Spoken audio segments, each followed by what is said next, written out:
The neighbor came because nobody had seen smoke from the chimney in 2 days. That was not unusual during a mild spell.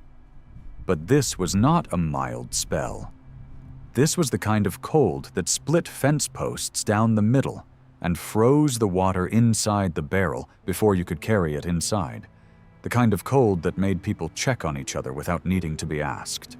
She knocked once, then again, pushed the door open because out here, a door left unlatched in January was either an invitation or a warning. The fire was out. The lantern on the table was cold. A tin cup sat on the edge of the stove, the last of something long since frozen solid inside it. She called the name. No answer. She walked through the front room, into the back bedroom, and stopped. The floorboards near the far wall had been moved. Not broken, not rotted through. Moved, set aside neatly, like a door someone had lowered themselves through and pulled shut behind them. She stood there in the silence of an empty cabin, looking at a hole in the floor, trying to understand what she was seeing. And then, from somewhere beneath her feet, she heard a voice. Calm, unhurried, the voice of a woman who had not needed to be rescued. What had happened inside that hidden space, and why a widow with almost nothing had spent the last weeks of autumn digging where no one thought to look, is a story that took years to piece together. Most of it came from the woman herself, told in fragments over the following summers.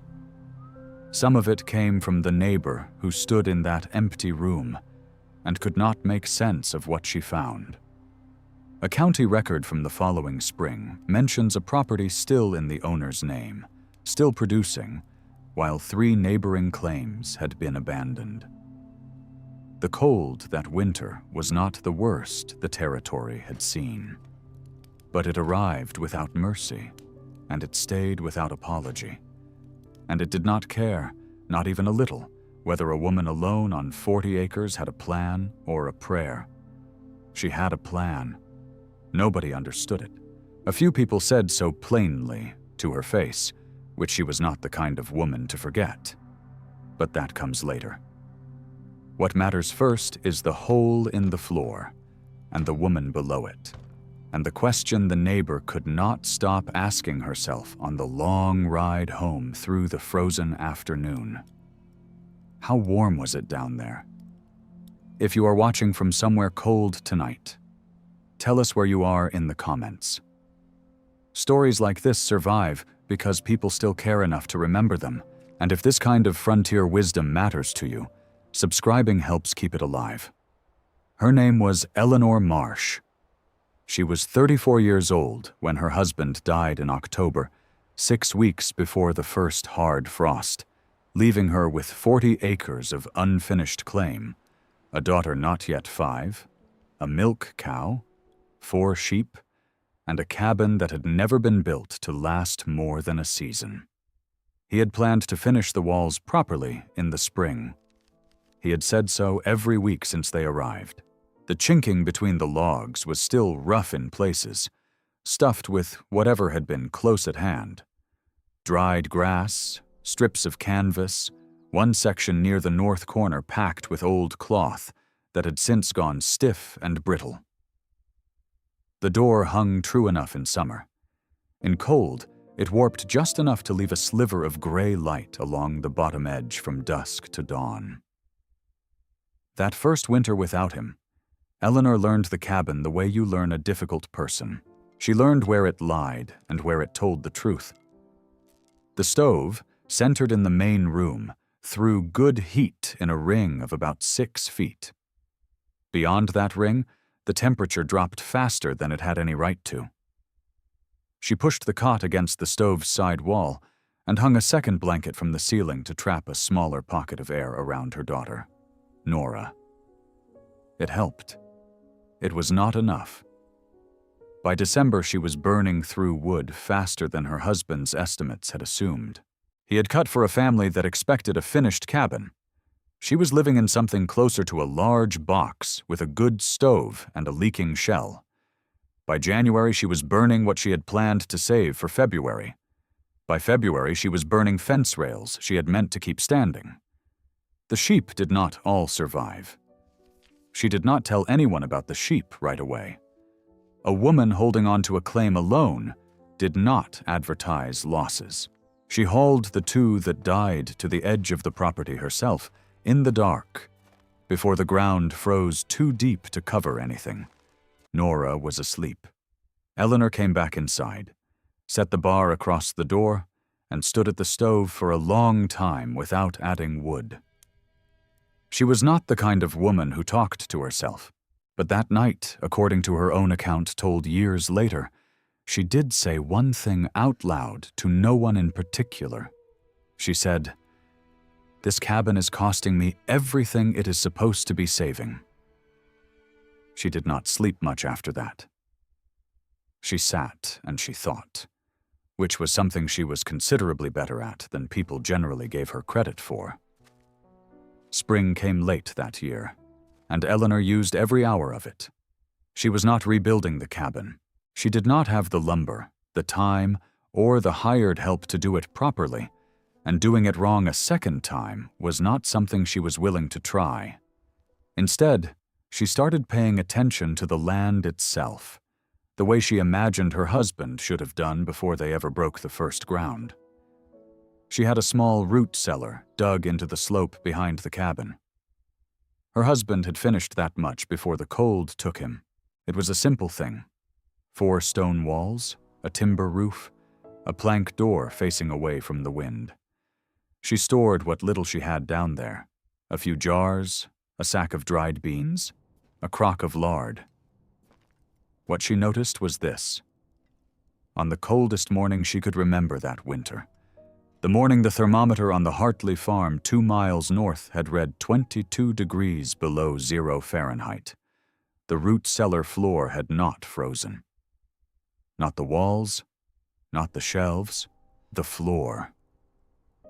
She had gone in to check on the stores, and she had knelt down and pressed her palm flat against the earth, and it had felt not warm exactly, but not dead. There was something in it, still, something that the cold from above had not been able to reach. She started asking questions that spring that nobody around her thought to ask. She talked to the Hartley boy, whose family had been on their claim 11 years, and whose grandfather had dug 3 different cellars before he was satisfied. She asked him how deep the floor was, and how deep the walls went. She wrote the numbers in the margin of a letter she had received from her sister in Ohio, because that was the only paper she had close at hand. She asked the Norwegian woman, Ingrid Solberg, who had come to the territory with her family 2 years before the marshes, and who was known for keeping vegetables and eggs through winter in a way that still struck most people as improbable. Ingrid was not forthcoming with the details, but she said one thing that Eleanor wrote down next to the Hartley numbers. She said, "Cold falls. Warmth, if you are smart about it, can be made to stay." Eleanor read that line back to herself several times over the next few weeks. She was beginning to understand what she wanted to do. The part that still puzzled her was how to do it inside a cabin, in a room no bigger than 12 feet by 10, without losing the floor she was already standing on. The answer came to her on a Thursday afternoon in May, while she was watching Nora drop pebbles down a gap between 2 fieldstones near the root cellar door. The girl was counting the seconds before she heard them hit bottom. Eleanor counted along with her. Then she picked up the measuring stick she used for the garden. She was out there for a long time. She began telling people what she planned to do in June, which in retrospect may have been a mistake. Not because the idea was wrong, but because the people she told were the kind who formed their opinions quickly and held them with considerable confidence, and once you had been told that something was impractical, you tended to remember it. She told Clarence Bowden first, because he had a good supply of cut stone left over from a barn project, and she was hoping to buy a portion of it at a reasonable price. Clarence was a fair man, and not unkind, but he listened to Eleanor's description of what she intended to build: a sealed underground sleeping room beneath her bedroom floor, lined with stone, with a removable hatch above and a small ventilation channel through the north foundation. And he was quiet for a moment. Then he said he had never heard of such a thing being done in a residence, only in root cellars and spring houses, and that he was not sure the principle was the same. Eleanor said she believed the principle was exactly the same. Clarence sold her the stone. He also mentioned the conversation to his wife, who mentioned it to the women at the next church gathering, and within 2 weeks, most of the community within a 5-mile radius had a version of the story that involved Eleanor Marsh planning to sleep underground like a badger because grief had unsteadied her. The carpenter, a man named Rufus Aldgate, refused the job outright. He said he would not be responsible for cutting through load-bearing floorboards on a structure that was already, in his professional opinion, not as sound as it ought to be. He said this with genuine concern, and he was not entirely wrong about the floor, but his refusal meant Eleanor had to solve the structural problem herself, which she did by spending 3 evenings with a book on timber framing that had belonged to her husband, and that she had read more carefully than he ever had. Nora, who was 5, and therefore not yet old enough to have opinions about what was practical, helped her mother carry the first stones from the wagon to the back of the cabin without complaint. She asked once why they were going to put rocks under the floor. Eleanor said, "Because the floor alone is not enough." Nora accepted this and picked up another stone. The digging began on the 14th of July. Eleanor worked in the early morning and in the evening, when the heat was low enough to make it bearable. She used the mattock first, then the spade, moving the dirt out through the door in buckets and spreading it behind the cabin, where she intended to put a kitchen garden in the spring. Nothing wasted. She had learned that from the first winter, if she had not known it before. By the end of the first week, she had a hole 3 feet deep and roughly 8 feet by 6 feet across. The walls were ragged and the floor uneven, but the shape of the thing was visible now, and something else was visible too, to anyone who climbed down and stood inside it on a warm afternoon. It was noticeably cooler than the air above. Eleanor did not say anything about this to anyone. She noted it, the way she noted everything useful, and she kept digging. By late August, the shell of the underground room was finished. The walls were dry, stacked fieldstone set against packed earth, rising from the excavated floor to within a few inches of the subfloor above. Eleanor had not mortared them. She had read that unmortared stone, properly fitted, could hold its shape indefinitely if the earth behind it was stable, and the earth behind hers was clay-heavy and dense, the kind that held a form. She fitted each stone by hand, testing it, resetting it when it rocked, moving to the next. The work was slow. Her hands by the end of September were in a condition she did not let Nora look at directly. The hatch was 2 floorboards wide, cut with a fine-toothed saw borrowed from the Hartley farm, set on wooden runners that allowed it to be lifted from below or above. From above, it was nearly invisible. The boards were original to the floor, and unless you knew which ones moved, the room gave no sign of itself. The ventilation was the part she was least certain about.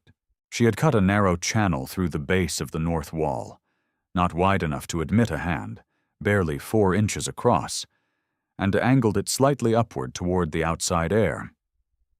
Her thinking was that stale air, being heavier when it held moisture, would want to sink and escape, while fresher, drier air could find its way in. She was not certain the physics were exactly right.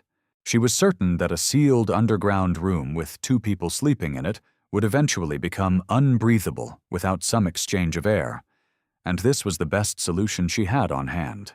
The first test came on a night in late October when the first real cold arrived from the northwest. Eleanor lowered Nora down first, then the bedroll, then the lantern. She pulled the hatch closed from below. The room was perhaps 5 feet tall, enough to sit upright, not enough to stand fully. The stone walls were close on either side. Nora pressed herself against her mother and went to sleep within minutes, which Eleanor took as a reasonable sign. What Eleanor noticed first was the smell. By midnight, the air had grown heavy in a way that had nothing to do with warmth. It was not cold. That part was working. The temperature in the room was noticeably steadier than anything she had experienced in the cabin above.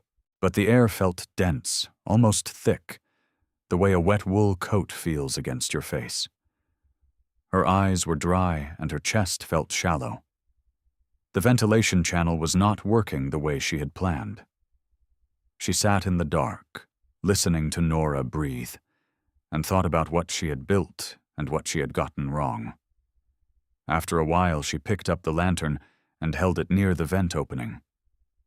The flame did not move. Not even a tremor. The channel was too narrow, too short, and the angle was not steep enough to create any meaningful draw. The air she and Nora were breathing was the same air they had brought down with them, only slowly becoming less useful. She lifted the hatch before dawn, climbed out, and stood in the freezing bedroom breathing the cold air of the cabin for several minutes. The room below was not a failure. She was certain of that. But it was not yet finished either, and the real cold was still 6 weeks away. She spent 4 days thinking before she touched anything. That was the part people never understood about Eleanor Marsh. Not the digging, not the stone walls, not the hatch cut into the bedroom floor. The part they could not account for was the stillness, the way she would sit with a problem, the way other people sat with a cup of coffee, letting it cool to the right temperature before she decided what to do with it. The ventilation had failed because she had built it the way she imagined it should work, rather than the way moving air actually behaved. She understood that now. She had given damp air a hole to escape through, but no reason to move toward it. A channel needs more than an opening. It needs a difference in temperature, in pressure, in height, something that makes the air want to travel. She walked the outside of the cabin 3 times on the 4th morning, looking at the north wall where the channel exited. The opening was flush with the ground, sheltered from wind by the cabin's foundation stones. On a still night, it would do almost nothing. On a windy night, it might actually push air back in. She needed the exit point higher, and she needed a second opening, not for more air, but to create a path. Air, she had come to understand, did not move unless it had somewhere to go and something drawing it there. She extended the channel using a length of fired clay pipe she traded for at the Bowden farm, running it up the inside of the north stone wall to a point roughly 18 inches above the subfloor, above where the cold air pooled, above where Nora's head would rest. She sealed the lower section completely with raked clay mixed with straw, a technique she had read described in a letter her husband had kept from a cousin who built in Sweden, where the winters were not sympathetic either. The exit now sat higher than the room's floor level, which meant the heaviest, dampest air would settle below it, and the channel would draw from the middle layer. Still air, but not the worst of it. For the second opening, she cut a smaller gap into the south wall, barely 2 inches across, set at floor level and angled downward toward the outside. This one was not for intake. It was for pressure. A sealed room with one high exit and one low entry created a slow, gentle exchange, not enough to bring in cold, but enough to keep the air from stagnating. She tested it with a thin strip of dried grass held near each opening. At the high north exit, the grass trembled toward the wall, At the low south gap, it pulled lightly inward. She went back up through the hatch, set the boards in place, and stood in the bedroom for a moment. Then she went and made supper. Nora asked if the room under the floor was finished. Eleanor said it was closer. She did not tell anyone what she had changed or why. Clarence Bowden would have had questions, and Rufus Aldgate would have had opinions, and she did not have the patience for either just then. What she had built was not an invention. It was a correction. The room had told her what it needed, and she had listened. That was all. The second test came on a clear night in early November, when the temperature dropped to 12 degrees Fahrenheit by the time the moon was fully up. Eleanor lowered Nora, the bedroll, the lantern, and a small crock of heated stones wrapped in cloth, not to warm the room, but to test whether the warmth they brought with them could be held. She held the grass strip near the north vent. It moved. She lay down in the dark beside her daughter and waited. By midnight, the air was still breathable, still cool. She was not expecting warmth, not from the room itself, not yet. But it was the breathable cool of a good night outdoors, not the stale weight of a sealed space running out of something. Nora slept the way children sleep when they are not fighting anything. Eleanor stayed awake and paid attention, because that was what the situation asked of her. By morning, the stones in the cloth had gone cold, but the room had not. The temperature, by her best estimate pressing her palm to the stone wall and then to the open air above ground, was somewhere between 15 and 20 degrees warmer than the cabin floor she climbed out onto. Not comfortable by any standard most people would recognize, but survivable. Reliably, predictably survivable. And out here, that distinction was the only one that finally mattered. December came in mild, which was the kind of trick the territory liked to play. 2 weeks of gray skies and temperatures that hovered just below freezing, cold enough to keep the ground hard, but not cold enough to test anything seriously. People remarked on it at the feed store, and at the church, and over fence lines. Said maybe this winter would be an easy one. Said they had heard of years like this, where the worst of it stayed north. Eleanor did not say anything. She spent those 2 weeks carrying food stores down through the hatch, a little at a time, so it would not be noticeable from outside. A sack of dried corn, a tin of lard, a jar of preserved apple. Enough hardtack for 10 days, wrapped in cloth and wedged into a gap in the stone wall where the temperature stayed consistently cold, but not freezing. She added a second blanket, an extra candle, and the old tin cup that had been her husband's, because Nora liked to hold it when she was nervous and it was a small thing to bring. She was not preparing for a storm she knew was coming. She was preparing for the storm she did not know the shape of yet, which is the only kind of preparation that reliably works. It arrived on the 28th of December. The sky had gone an unusual color by mid-afternoon. Not the flat gray of ordinary winter clouds, but something greenish at the edges, almost yellow where it met the horizon to the northwest. Eleanor had seen that color once before, as a girl in Pennsylvania, the afternoon before a storm that kept her family inside for 9 days. She brought the milk cow into the lean-to before dark. She filled every container in the cabin with water. She carried Nora into the underground room at 8 in the evening, before the wind had reached full strength, because she did not want to be making that decision in the dark, while the cabin was already shaking. By 10 o'clock, the sound above them was unlike anything Eleanor had words for. Not a roar, exactly. More like the sound of a very large thing deciding not to hold back any longer. The cabin floor above the hatch creaked and popped. A sound like a struck drum came from the north wall twice, then stopped. The lantern flame held steady in the underground room because there was nothing down there to move it. The air in the vent channels whispered faintly, which Eleanor had come to recognize as a good sign. It meant the exchange was working, not blocked. Nora woke once and asked if the house was going to fall. Eleanor said the house was staying where it was.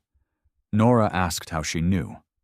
Eleanor said, because I built something underneath it that is not moving, and that is what matters right now. Nora thought about this and seemed to find it satisfactory. She went back to sleep. Above them, the blizzard ran through the night at what local accounts later estimated at between 35 and 45 miles per hour, sustained, with gusts that stripped shingles from the Hartley barn roof and pushed the Bowden family's outhouse entirely off its foundation. The road from town became impassable before midnight. It would stay that way for 18 days. Eleanor did not know any of this yet.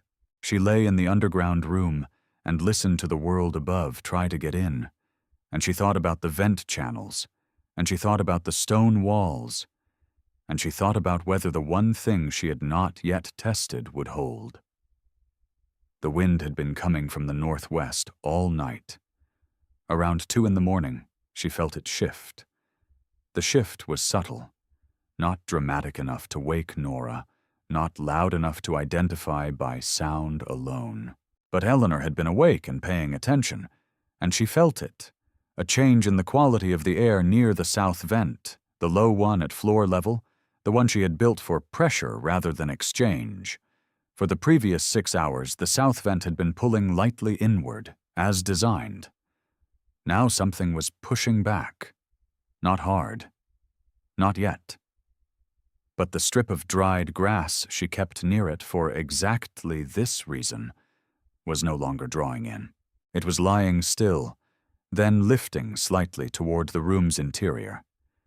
The wind had come around to the south, and a south wind against a south-facing vent opening meant the pressure differential she had counted on was no longer working the way she had planned. She sat up in the dark and thought through it without allowing herself to rush. The south vent was small, barely 2 inches across. Even with wind pushing against it, the volume of cold air it could force into the room was limited. But the concern was not cold air exactly. The concern was moisture. Wind-driven snow found openings that still air would ignore. If the south vent began admitting snow, even in small amounts, it would raise the humidity of the room. Damp cold was a different problem than dry cold, and considerably less forgiving. She felt along the stone wall until she found the vent opening. She pressed her palm against it. The air coming through was not warm. It was not snowing inside the room yet, but she could feel a faint, intermittent push against her hand that had not been there before. She had prepared for this possibility the way she had prepared for most possibilities, not with a perfect solution, but with materials close at hand and a rough plan. Wedged between the south wall stones was a piece of clay-packed cloth, roughly cut, sized to fit the vent opening from the inside. She pulled it free and held it for a moment. Sealing the south vent would stop the wind. It would also stop the pressure exchange that kept the north vent drawing properly. In a fully sealed room with 2 people and a candle, the air would last, she had estimated, as carefully as she could without any formal knowledge to guide her, somewhere between 4 and 7 hours before it became seriously difficult to breathe. She did not know exactly how long until morning. She guessed it was somewhere around 3 or 4 hours. Nora coughed once in her sleep. Eleanor pressed the cloth plug into the south vent opening, seated it firmly against the stone, and packed clay around the edges with her thumb. Then she pinched out the candle. In the complete dark, she lay back down beside her daughter and slowed her breathing the way she had once read that sailors did when they needed to conserve air in a diving bell. Long, deliberate, not panicked. She could not do anything about the oxygen. What she could do was use less of it and buy the room more time and wait for the light that would eventually come through the gap between the hatchboards. She counted her own breaths for a while. Then she stopped counting, because counting made her think about the number, and thinking about the number was not useful. She thought instead about the north wall, about the stone she had fitted there by hand, one at a time, in the heat of August, about the clay packed between them with straw mixed in to keep it from cracking, about how the north vent was still drawing, still working, still exchanging what it could from the higher and drier layer of air above the floor, about how the room had not failed her yet. The wind above shifted again, around what she judged to be 5 in the morning. She felt the clay plug in the south vent settle slightly as the pressure equalized. She worked it free with her thumbnail, slowly, and held her palm to the opening. The grass strip, which she had left lying near the wall, lifted gently toward the stone. She breathed out and let herself close her eyes. Nora slept until full light. The storm broke on the morning of the 15th of January, though the roads did not open for another 3 days after that. The neighbor, whose name was Vera Dunst, had waited as long as she could stand. She and her husband had been watching the marsh chimney from their place 1.5 miles east since the storm lifted, and the absence of smoke had grown from a concern to a certainty to something she did not want to name. She rode out the morning the road was passable, alone, because her husband was still digging out the barn. She knew what a cabin looked like when it had been empty for days. She had seen it twice before, on 2 different claims, in 2 different years. The cold got into everything when there was no fire. The water froze in the basin. Frost built up on the inside of the windows. The air inside smelled closed and mineral, the way caves smelled, the way things that had been shut away from life smelled. She pushed the door open, and all of that was present. The cabin was cold and still and silent. The tin cup on the stove was frozen solid. She called Eleanor's name, then she called it again. She walked into the back bedroom, and she stopped. The floorboards near the far wall had been set aside, neatly, deliberately, like a door. She stood above the opening and called the name a 3rd time, and the voice that came back was calm and even slightly impatient, the voice of a woman who had not been lost, had not been frightened, had not been waiting to be saved. Eleanor climbed up through the hatch with Nora in her arms. The child was pink-cheeked and warm, and looked at Vera Dunst with the frank curiosity of a 5-year-old meeting someone unexpected. Eleanor's hair was loose, and her dress was wrinkled, and she had a streak of dried clay on her left wrist that she had not bothered to clean. She looked at Vera. She said, "The cow will need water. I have not been able to get out to her since the 2nd night." Vera Dunst helped with the cow. She did not ask many questions that day, partly because Eleanor did not invite them, and partly because she was still working out what she had seen and what it meant. She told the story at the next church gathering, and then again at the Bowden house the following week.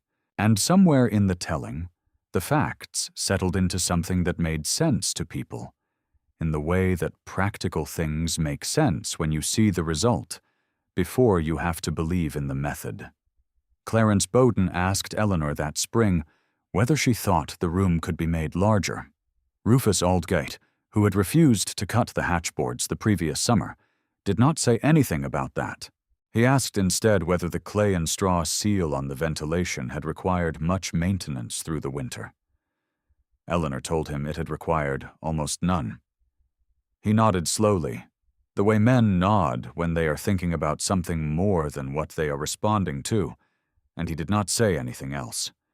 3 of the women in that community dug similar rooms in the years that followed. None of them were as small as Eleanor's. 2 of them consulted her before they started, which she considered a reasonable use of her time. She told them what she had learned, and what she had gotten wrong the first time. And she told them both the same thing she had figured out that night alone in the dark, with her daughter sleeping and the wind testing every seam. She said, "The room did not keep you warm. It kept the cold from deciding where you slept." The underground room under Eleanor Marsh's bedroom floor was never formally recorded. No county document described it. No photograph was taken of it. What survived was the account Vera Dunst wrote down in a letter to her sister, the few lines Eleanor herself spoke about it in her later years, and the practical fact of the Marsh claim still standing, still producing, long after the neighbors who had called the idea foolish had sold their land and moved on. The cabin itself came down sometime in the early years of the following century. The root cellar was filled in. The lean-to fell. But for a long time after, local people said the Marsh place had the deepest frost line in the county, that nothing froze there the way it froze elsewhere, that the woman who had built it knew something about the ground that most people only stood on. They were not entirely wrong. The ground had not changed. Eleanor had simply stopped treating it like a floor and started treating it like a wall, one that the cold had been pushing against for centuries without ever quite getting through. That winter, that knowledge was enough. If you are watching from somewhere cold tonight, tell us where you are in the comments. Stories like this survive because people still care enough to remember them. And if this kind of frontier wisdom matters to you, subscribing helps keep it alive. This story is presented for educational and historical storytelling purposes. It is not engineering, construction, or safety advice.